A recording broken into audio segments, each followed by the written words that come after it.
আসসালামু আলাইকুম। নতুন এই ভিডিওতে আলোচনা করব ইলেকট্রিসিটি বিল নিয়ে। এক্সেলে কিভাবে ইলেকট্রিসিটি বিল চার্জ পুরোপুরি বের করতে হয়, কি কি ফাংশন ব্যবহার করতে হবে, এসব নিয়ে আজকে আলোচনা করব। তো আমরা ডান দিকে কন্ডিশনগুলো নিয়ে এনে রাখছি, এখান থেকে দেখলে বুঝতে পারবেন কন্ডিশনগুলো কি কি দেওয়া আছে। সে অনুযায়ী আমি এখন এক্সেল ফরম্যাটে আমরা ইলেকট্রিসিটি চার্জটা বের করব এবং ইলেকট্রিসিটি সার্ভিস চার্জ বিল অ্যামাউন্ট পুরোপুরি বের করে ফেলবো। এটা কীভাবে করব? ডান দিকে যেমন আমাদেরকে কন্ডিশনগুলো এইভাবে দেওয়া আছে, for calculating the unit consumed. এখানে কীভাবে বের করতে বলছে? Consumed unit minus previous unit.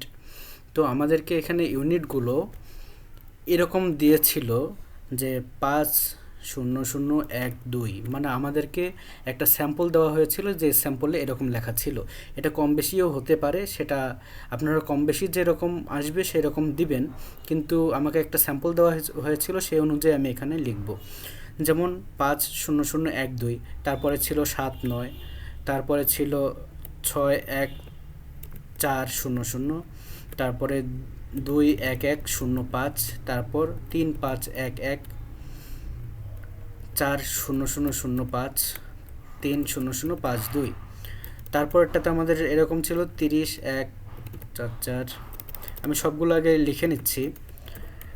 লিখে নেওয়ার পর আমি একটা জিনিস দেখাই দিব, যেমন আমরা লিখতেছি কীরকম, কোনো জায়গায় এক সংখ্যা, কোনো জায়গায় 2 সংখ্যা, 3 সংখ্যা, এরকম করে কম বেশি আছে, কিন্তু আমাদেরকে যে স্যাম্পলটা দেওয়া হয়েছিল সেই স্যাম্পলে কিন্তু এরকম কম বেশি ছিল না। যদি কোনো জায়গায় কমও থাকতো, সেক্ষেত্রে তারা কি করছে, সামনে একটা শূন্য বসায় দিছে। আমরা এখানে যদি শূন্য বসায় দিই, যেমন 79 লেখা আছে, এখানে 079 লিখে দেই, তাহলে কিন্তু আমার জিরোটা এখানে থাকবে না। থাকবে না কেন? কারণ এক্সেল নর্মালি গণিতের কাজ করে, হিসাবের কাজ করে, আর হিসাবের ক্ষেত্রে কিন্তু সামনে শূন্য হয় না। এর জন্যই করে কি, ও শূন্য সামনে আপনি 1000টা লিখে দিলেও নিবে না। এক্ষেত্রে আমরা কি করব, আমাদেরকে তো স্যাম্পল অনুযায়ী করতে হবেই। স্যাম্পল অনুযায়ী করতে গিয়ে আমরা করি কি, কেউ আছে ভুল করে শূন্যর পর দশমিক দিয়ে 000 দিয়ে 79 বসায় দিতে পারে, কিন্তু এটা কোনো নিয়মের মধ্যে পড়ে না, এবং এটা আপনার হিসাবটা অবশ্যই ভুল আসবে। এজন্য আমরা করতে পারি কি, সাপোজ আমাদের যদি 5টা এরকম সংখ্যা দেয়, যেমন আমি এখানে লিখে রাখছিলাম আগেই 5টা সংখ্যা, আমার এখানে কিন্তু সামনে 0 আছে। এটা কিভাবে রাখতে হয় এটা আমি এখন প্রথমে দেখাই দিব।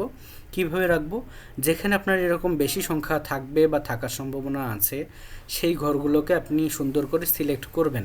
সিলেক্ট করার পরে উপরের দিকে এখানে যে জেনারেল লেখা আছে, এখানে গিয়ে মোর নাম্বার ফরম্যাটস, একদম নিচে মোর নাম্বার ফরম্যাটসে যাবেন।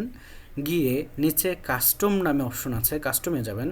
যাওয়ার পর এখানে জেনারেল লেখাটা ক্লিক করে এখানে আপনি যত সংখ্যা লিখতে চান, যে যত সংখ্যা আপনার মোট, আপনাকে একটা তো লিমিট দেওয়া থাকবে, যে সাপোজ 5টা হইতে পারে, 6টা হইতে পারে, যতটা আপনার দরকার। যেমন আমার এখানে 5টা দরকার, আমি 5টা এখানে শূন্য লিখে নিব। এখানে 5টা শূন্য লেখার পর যদি আমি ওকে দেই, এখানে দেখবেন সামনে আমার কি হলো, 000 বসে গেল। কেন বসে গেল? কারণ ও দেখছে যে 5টা আমার দরকার ছিল, সেখানে আমি 2টা লিখছি, মানে 3টা বাকি থাকে, ওই 3টাতে ও 0 বসায় দিছে। যদি আমি এটা শূন্য রাখতাম, তাহলে কিন্তু দেখেন 000ই হয়ে গেল 5টা। এখানে আমি 79 আবার লিখে দিলাম। এটা আশা করি আপনাদের ক্লিয়ার হয়ে গেছে। এখন কনজিউমড ইউনিট আমি বের করব কিভাবে। কনজিউমড ইউনিট অবশ্যই বের হবে কি, বর্তমান ইউনিটের থেকে পূর্বের ইউনিটটা মাইনাস করলে। তো আমি মাইনাস করে দিই, ইকুয়াল দিয়ে সামের পর আমি বর্তমান ইউনিট মাইনাস পূর্বের ইউনিট, এন্টার দিলাম। এখন কিন্তু কনজিউমড ইউনিট কত হয়েছে, বের হয়ে গেছে। তো কনজিউমড ইউনিট আমি প্রতিটা ঘরে দিয়ে দিলাম, ও নিয়ে নিল। তো কনজিউমড ইউনিটেও ও স্পেশালভাবে ধরে নিয়েছিল, এটা আমি বাদ দিয়ে দিই, কারণ আমাদের স্যাম্পলে এটা ছিল না। বাদ দিলাম কীভাবে, সিলেক্ট করে এখান থেকে আমি জেনারেল করে দিয়েছি, কাজ শেষ। তারপর ইলেকট্রিসিটি চার্জ এখন বের করতে হবে। ইলেকট্রিসিটি চার্জটাই আমাদের জন্য অনেক ডিফিকাল্ট, কারণ এটাই তাদের মূল উদ্দেশ্য, যে এটা আমরা পারি কি না সেটা মানে পরখ করে দেখা আর কি। তো আমি ইলেকট্রিসিটি চার্জটা বের করব কিভাবে, ডান দিকে দেখেন লেখা আছে 2 নম্বর পয়েন্টে, for calculating the electricity charge. এখানে নিচে লেখা আছে ইলেকট্রিসিটি চার্জ ইজ 10 টাকা per unit for less than 100 consumed unit, মানে হচ্ছে যদি 100 ইউনিটের কম হয় তাহলে কত হবে, 10 টাকা পার ইউনিট হিসাব হবে। তাহলে আমাকে এখানে কি করতে হবে, ইলেকট্রিসিটি চার্জ আমি ফর্মুলা বারে গেলাম, এখানেও লিখলে লেখা যায়, কিন্তু এখানে আমি লেখা শুরু করলে ডান দিকে চলে আসবে, তখন হয়তো আমার এই এখানে ডান দিকে রাখা লেখাগুলো এর উপর দিয়ে ওভারল্যাপ করবে আমার লেখাটা, এর জন্য আমি উপর থেকে ফাংশনে ফর্মুলা বারে গেলাম। এখানে আমি ইকুয়াল লিখলাম, ইকুয়াল লেখার পর এখানে যেহেতু আমি শর্ত দিব, ওকে তো আমি শর্ত দিব, শর্ত যেহেতু দিচ্ছি এজন্য কী করতে হবে, ইফ ফাংশনটা আমাকে নিতে হবে। ইফ নিলাম, ইফ তারপর কি কনজিউমড ইউনিট ক্লিক করব, যেহেতু কনজিউমড ইউনিট থেকেই আমাকে হিসাবটা বের করতে হবে। কনজিউমড ইউনিট যদি কি বলছে 100 ইউনিটের কম হয়, unit for less than 100 consumed unit, আচ্ছা 100 যদি কম হয়, কম যদি হয় তাহলে আমি কি করব, লেস দ্যান 100 লিখছি, এরপর কমা দিব, কমা দেওয়ার পর নিচে যে সিনট্যাক্স হাইলাইট হয়েছে ভ্যালু ইফ ট্রু, মানে যদি আমার কথাটা ঠিক হয় তাহলে কি হবে, এখানে কনজিউমড ইউনিট আবার ক্লিক করব, ক্লিক করার পর গুণন 10, মানে বুঝছেন, যদি 100 কম হয় তাহলে কনজিউমড ইউনিটটাই 10 গুণ হবে, 10 গুণ কি মানে 10 টাকা করে হিসাব হবে, এখানে 1 থাকলে কি কত হবে 10 টাকা, 100 থাকলে সেই হিসাবে 10 গুণ হবে। ওকে, এই পর্যন্ত আমার একটা শর্ত শেষ, কমা দিলাম, দেওয়ার পর এর পরের শর্ত আমাকে কি বলছে, আমি আবার ইফ ফাংশন নিলাম, ইফ নেওয়ার পর এখানে বলছে বিটুইন 100 অ্যান্ড 200, এখানে কিন্তু দেখেন দুইটা শর্ত দিছে, দুইটা একসাথে দিছে, কীরকম 100 থেকে যদি 200-র মধ্যে হয়। এখন আমি কি করব, এটা কিন্তু একটু বোঝার জিনিস, বুঝলেই খুব সহজ। এরকম যদি থাকে যে 2-3টা শর্ত একসাথে একটার সাথে, তখন কি করবেন, অ্যান্ড ফাংশন ইউজ করবেন, ইফের পর অ্যান্ড কি করব, এখন এখানে যেহেতু দুইটা বলছে 100, বিটুইন 100 থেকে 200, তাহলে অ্যান্ড দিয়ে আমি আগে কনজিউমড ইউনিটের ঘরটা সিলেক্ট করলাম, করার পর 100 ছোট তো,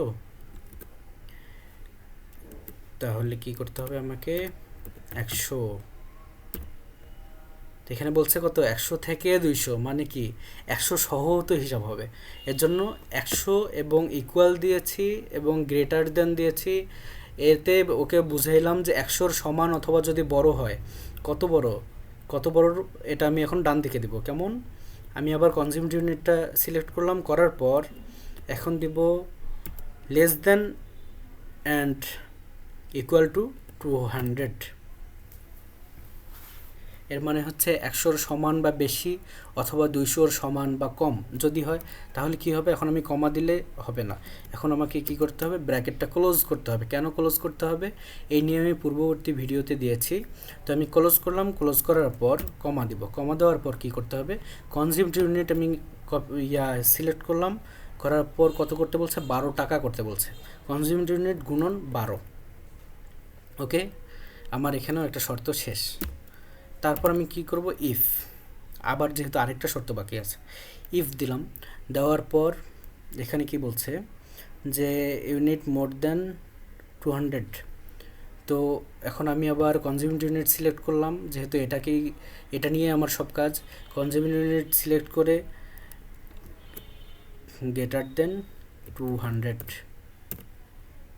যদি 200-র বেশি হয় তাহলে কি করতে হবে, কমা দিলাম, এখন ভ্যালু ইফ ট্রু, ওকে শর্তটা বুঝাই দিতে হবে, কত হবে, তাহলে কনজিউমড ইউনিট গুণন 13 টাকা করতে বলছে। আমার এখানে ফাংশন লেখা শেষ, এখন আমি কি করব, এন্টার দিয়ে দিলাম, এখানে ইয়েস দিব, কারণ আমি ব্র্যাকেটগুলো ক্লোজ করি নাই, তাই ও বলছে যে ব্র্যাকেট তো ক্লোজ করো নাই, আমি কীভাবে মানে সে ব্র্যাকেট ক্লোজ করে দিবি কিনা, আমি ইয়েস করে দিছি, ব্র্যাকেট ক্লোজ হয়ে গেছে। এখন আমি এটা যদি সব ঘরে দিয়ে দেই, একটা জিনিস খেয়াল করবেন, সব ঘরে দিয়ে দিলাম, কিন্তু এখানে শেষে আমার একটা কিন্তু ছোট্ট শর্ত ছিল, শর্তটা এরকম যে কমপক্ষে 200 টাকা চার্জ হইতে হবে, কিন্তু আমার এখানে দেখেন একটা 50 চলে আসছে, এখানে তো আমাকে 200 করে দিতে হবে, 200 করবো কীভাবে, 200 করার দুইটা অপশন আছে, আমি যেটা সহজ সেটা নিয়ে একবার আলোচনা করি। যেমন আমি এখানে শুরুতে আসলাম, শুরুতে এসে আমি ম্যাক্স লিখে দিলাম, ম্যাক্স ফাংশন নিলাম, ম্যাক্স নিয়ে 200 দিব, 200, তারপর কমা দিলাম। এখন হবে কি, যদি দুই মানে কম হয় কোনো কিছু, কম হইলেও ওটা দেখেন 200, মানে সর্বনিম্ন 200-র মধ্যেই রাখবে, 200-র নিচে নামতে দিবে না। এটার জন্য আমি কি করছি, ম্যাক্স দিয়ে 200 লিখে দিয়েছি। এই 200 দেওয়ার কারণে 200-র নিচে আর নামবে না, অবশ্যই যেটাই হোক 200-র উপরেই থাকবে। যদি সব কিছু জিরোও হয়ে যায় তাও এই 200টা ঠিক রাখবে। এখানে যেহেতু মিনিমাম ইলেকট্রিসিটি চার্জেস 200 টাকা লেখা ছিল, এজন্য আমি এই ম্যাক্সের ফাংশনটা ইউজ করে দিয়েছি এখানে। তারপর কি সার্ভিস চার্জ, সার্ভিস চার্জ কিভাবে বের করব, এখানে দেখেন for calculating the service charge BDT 300 for area 1, এখানে মানে একটু প্যাচ দিয়ে দিয়েছে কীরকম, যে যদি এরিয়া 1 হয়, মানে বাম দিকে যে এরিয়া এখানে লেখা আছে কিন্তু, যে এরিয়া যদি 1 হয় সেক্ষেত্রে 300 টাকা হবে সার্ভিস চার্জ, এরিয়া 2 হলে 500 টাকা, এরিয়া 3 হলে 600 টাকা। তো এটা আমি বের করব কিভাবে, এখানে আসলাম, এসে আমি ইকুয়াল দিব, ইকুয়াল দিয়ে কি যেহেতু শর্ত ইফ অবশ্যই নিতে হবে, ইফ যদি, তারপর কি লজিক্যাল টেস্ট,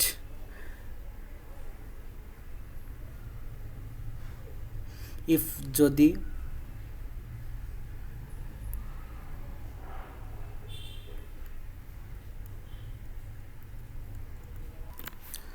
সরি এখানে আমি আবার নতুন করে ফাংশনটা লিখব, ইকুয়াল ইফ যদি C5 আমাদের কোনটা এরিয়া, C5 যদি কি হয়, ইকুয়াল, এখানে আমরা কোটেশন মার্ক ইউজ করব, কোটেশন মার্ক ইউজ করে লিখব এরিয়া, কিভাবে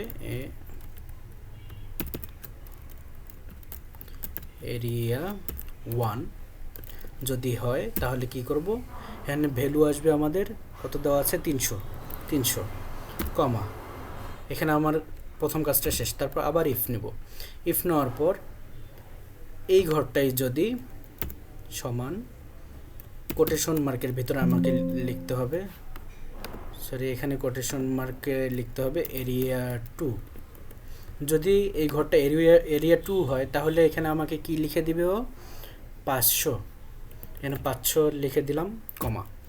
তারপর আমি আবার কি করব, আবার ইফ ফাংশন নেব, ইফ ফাংশন নিয়ে আবার সিলেক্ট করব এই এরিয়াকে সিলেক্ট করে ইকুয়াল দিলাম, দিয়ে আমি কোটেশন মার্ক নিলাম, কোটেশন মার্ক নিয়ে আমি কোটেশন মার্কের ভিতরে লিখব এরিয়া 3, লেখার পরে কমা দিয়ে এখানে আমাকে 600 টাকা দিতে বলছে এরিয়া 3-তে, এরিয়া 3-তে আমি 600 লিখে দিব, 600 লিখে দিয়ে আমি এখন ইন্টার প্রেস করব, ইন্টার প্রেস করার পর এখানে যে আমাকে যে একটা ওয়ার্নিং দিল, ওয়ার্নিংটা দিয়েছে হচ্ছে আমি শেষে যে ব্র্যাকেট ক্লোজ করি নাই, এজন্য ব্র্যাকেট আপনি ম্যানুয়ালি ক্লোজ করে দিতে পারেন, কিন্তু যদি নাও করে দেন সমস্যা নেই, এখানে শুধু ইয়েস দিলেই ও ব্র্যাকেট ক্লোজ করে নিবে। তো এখানে দেখেন এরিয়া 1-এ আমি সবগুলোতে দিয়ে দিই, এরিয়া 1-এ 300 টাকা আসছে, যেখানে এরিয়া যে 3 বাম দিকে দেখেন, তাহলে এখানে 600 এবং এরিয়া 2-তে 500। এখানে আমি কিভাবে পুরোটা লিখলাম আরেকটু আমি ভালো করে এক্সপ্লেন করি, যেমন এখানে আমি বলছি কি ইফ যদি C5, মানে আমি এখানে এরিয়াটা ধরছি, এরিয়ার ঘরটা যেখানে এরিয়া লেখা আছে, যে এই ঘরটা যদি, এখানে আমি কোটেশন মার্ক কেন ব্যবহার করছি, এখানে যদি আমি এরিয়া 1 লিখতাম, সরাসরি লিখতাম আর কি, তাহলে ও বুঝতে পারতো না, তাহলে এখানে ভুল দেখাইতো কেন, কারণ যখন এক্সেলে কোনো কিছু লেখা হয় সেটাকে ও সরাসরি নাম্বার হিসেবে ধরে, ডিফল্টভাবে নাম্বার হিসেবে ধরে, কিন্তু আমি এখানে করছি কি ওয়ার্ড লিখছি, ওয়ার্ড আছে যেহেতু নাম্বারের সাথে, এর জন্য আমাকে ওটা কোটেশন মার্কের ভিতরে দিলে ও এটাকে একটা ওয়ার্ড হিসেবে তখন ধরবে এবং এই জিনিসটা কোথায় আছে সেটা ও বুঝে নিতে পারবে। আমি যদি সরাসরি এরিয়া 1 লিখতাম তাহলে আমাকে রেজাল্ট দিত না। তো কি করছি, যে C5, ইফ C5 মানে এই ঘরটা যদি এরিয়া 1 হয় তাহলে কি হবে, কমা দিয়ে আমি 300 লিখছি, তারপর আবার ফাংশন নিছি, ইফ যদি এই ঘরটা এরিয়া 2 হয় তাহলে 500 হবে, তারপর আবার ইফ মানে যদি এই ঘরটা যদি এরিয়া 3 হয় তাহলে হবে 600, এভাবে আমি লেখার পর ইন্টার দিয়েছিলাম, তারপর কর্নারে ডাবল ক্লিক করে প্রতিটা ঘরে দিয়ে দিয়েছি। এখন বিল অ্যামাউন্ট বের করতে হবে আমাকে। বিল অ্যামাউন্টটা কীভাবে বের করতে হবে, ডান দিকে দেখেন 4 নম্বর ঘরে for calculating the bill amount electricity charge plus area charge. তো এরিয়া চার্জ কোনটা, সার্ভিস চার্জটা কি কিন্তু এরিয়া চার্জ। এখানে আমি কি করব, বিল অ্যামাউন্টটা বের করব ইকুয়াল সাম electricity charge plus area charge. Electricity charge দিলাম প্লাস দিয়ে সার্ভিস চার্জটাই এরিয়া চার্জ। এখন আমি ডাবল ক্লিক করে দিলাম, এখন প্রতিটা ঘরে কিন্তু নিয়ে নিল। তারপর অ্যাভারেজ এরিয়া যেটা, এটাতে অন্যরকম একটু আজাইরা মানে নিয়ম বলছে। কেমন, for calculating average use only the value of area 2। ও কিন্তু বলছে যে যদি মানে এরিয়া 2 হয় সেটারই শুধু অ্যাভারেজটা বের করতে। তো এটা আমি কী করব, এখন কীভাবে করব, এটাই একটু সমস্যার। যেমন ইকুয়াল দিলাম, ইকুয়াল দিয়ে অ্যাভারেজ ইফ ব্যবহার করব ফাংশন, কারণ ও শর্তও দিয়ে দিয়েছে। তাহলে আমি কি করতে হবে, অ্যাভারেজ ইফ যে নিচে আসলাম, আসার পর ট্যাব দিলাম, অ্যাভারেজ ইফ ধরে নিয়েছে। এখন আমাকে করতে হবে কি, এরিয়া 2 কি বলছে, এরিয়া 2টা বের করতে হবে। এখন এই যে নিচে সিনটেক্স দেখেন, রেঞ্জ লেখাটা হাইলাইট হয়ে গেছে। রেঞ্জ কোথায়, এরিয়া লেখাটা কোথায় আছে, এই যে বাম দিকে এরিয়াতে, এটাকে আমাকে পুরোপুরি সিলেক্ট করতে হবে। তারপর আমি করবো কি, কমা দিব, কমা দেওয়ার পর ক্রাইটেরিয়া হাইলাইট হয়েছে, মানে এখনও ক্রাইটেরিয়া খুঁজতেছে। এখন আমি ক্রাইটেরিয়া কি দিব, লিখে দিব তখনের মতো, এই যে কোটেশন মার্ক দিয়ে এর মাঝখানে লিখে দিব এরিয়া 2। এখানে ব্যাপারটা এরকম যে এই রেঞ্জের ভিতরে আমি এরিয়া 2 খুঁজতেছি, তারপর কমা অ্যাভারেজ রেঞ্জ কোন জায়গার রেঞ্জটা হবে, এটা হবে বিল অ্যামাউন্টের রেঞ্জ। তো আমার এখানে ফাংশনটা লেখার কারণে নিচের এরিয়াটা দেখতে পাচ্ছি না, এটা আমি আরেকভাবে করতে পারি। এখানে আমি লিখব কত 5, I5 লিখে ইন্টার চাপ দিব। এখানে কি আসলো, 4123। কিন্তু কথা হচ্ছে এখানে আমি I5 লিখছিলাম, এটা আমার ভুল ছিল। এখানে আমাকে কি করতে হইতো, I5 এর পর ক্লোন দিয়ে I11 লিখে দিতে হইতো, কারণ এই পর্যন্ত পুরোটার মধ্যে যেখানে যেখানে এরিয়া 2 থাকবে সেটার অ্যাভারেজ বের করতে হবে। এখানে আমি পুরোটা সিলেক্ট করে দিলাম। তখন যেহেতু আমার লেখার জায়গা ছিল না আর আমার ওই সময় মনে ছিল না, এর জন্য শুধুমাত্র I5 দিয়েছিলাম। এই জায়গাটা একটু বুঝে নেবেন, নতুন করে আর ভিডিওটা করতে চাইতেছি না, তাই এই জায়গাটা একটু বুঝে নেবেন।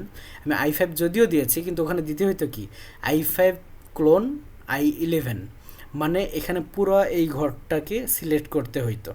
ওই জায়গাতে সিলেক্ট করার মতন অপশন ছিল না, জন্য আমি I5 দিয়ে জায়গাটাকে স্কিপ করে দিয়েছি। এখন এন্টার দিলাম, এই যে আমার এখানে কি বের হয়েছে, এখানে বের হয়েছে অ্যাভারেজ, বের হয়েছে এরিয়া 2 এর অ্যাভারেজ। এখানে যেখানে যেখানে এরিয়া 2 আছে, এই এরিয়া 2গুলোর অ্যাভারেজ এখানে চলে আসছে। তো আজকে এই ভিডিওটা এই পর্যন্তই। আল্লাহ হাফেজ।